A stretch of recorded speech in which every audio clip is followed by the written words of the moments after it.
Pernah nggak sih kita berhenti sejenak dan memikirkan tentang sebuah janji dari Tuhan yang rasanya tuh begitu personal dan langsung buat kita? Nah, hari ini kita akan coba mengurai salah satu ayat di Al-Quran yang isinya adalah janji hubungan timbal balik yang luar biasa antara kita dengan Sang Pencipta. Coba deh bayangin sejenak, gimana rasanya kalau setiap hal baik yang kita lakukan itu dijamin pasti akan dapat balasan yang setara atau bahkan jauh lebih besar dari sumber yang maha kuasa. Pertanyaan ini sebetulnya adalah inti dari ayat yang akan kita bahas tuntas hari ini. Dan ini dia sumbernya. Semua pembahasan kita berpusat pada ayat yang satu ini. Surat Al-Baqarah ayat 152. Ayatnya memang singkat, tapi maknanya, wah, dalam banget. Ini akan jadi fondasi dari semua yang akan kita jelajahi bareng-bareng. Oke, mari kita mulai. Coba deh, kita lihat ayat ini bukan cuma sebagai teks biasa, tapi anggaplah ini sebagai sebuah percakapan langsung dari Tuhan, yang ditujukan secara pribadi, ya, buat Anda. Nah, ini dia bunyi ayatnya. Keren banget kan strukturnya?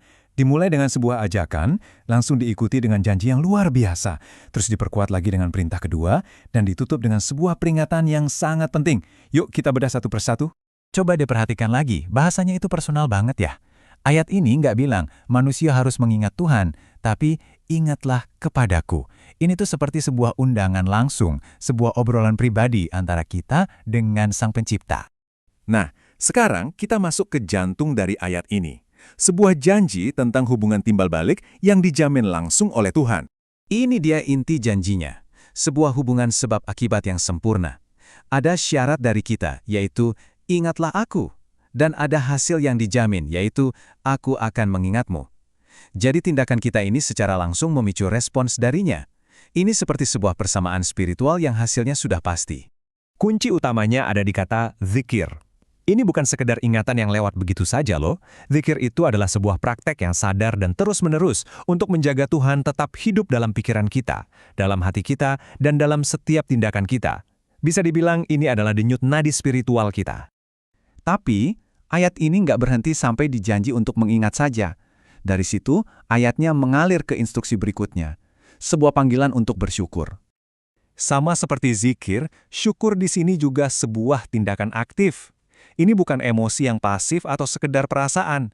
Syukur itu adalah pilihan sadar kita untuk mengakui, menghargai, dan menggunakan nikmat yang sudah diberikan dengan cara yang benar. Nah, disinilah kita lihat hubungannya yang dalam banget.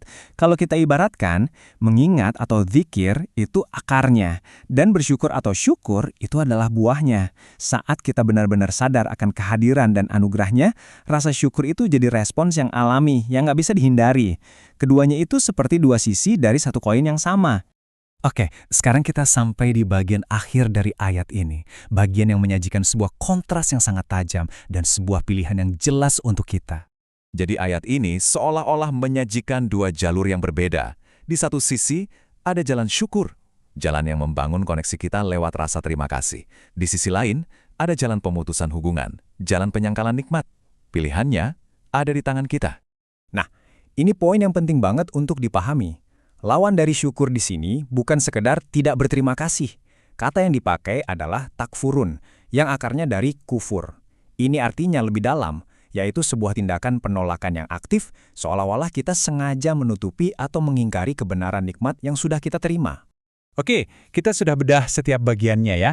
Sekarang gimana caranya kita gabungkan semua ini jadi sesuatu yang praktis, yang bisa kita terapkan dalam kehidupan sehari-hari? Jadi intinya ada di sebuah siklus koneksi yang indah ini. Semua dimulai dari pilihan sadar kita untuk mengingat. Lalu, dari ingatan itu akan lahir rasa syukur yang tulus. Nah, siklus mengingat dan bersyukur inilah yang terus-menerus memperkuat ikatan kita, membuat kita selalu terhubung dengan janjinya. Jadi, penutupnya bukanlah sebuah jawaban, tapi justru sebuah pertanyaan untuk kita semua. Di tengah dunia yang penuh dengan distraksi, kesibukan, dan kebisingan, pilihan untuk mengingat itu adalah kekuatan terbesar kita. Pertanyaannya adalah, di antara semua itu, apa yang akan Anda pilih untuk diingat? Jawabannya ada di dalam diri kita masing-masing.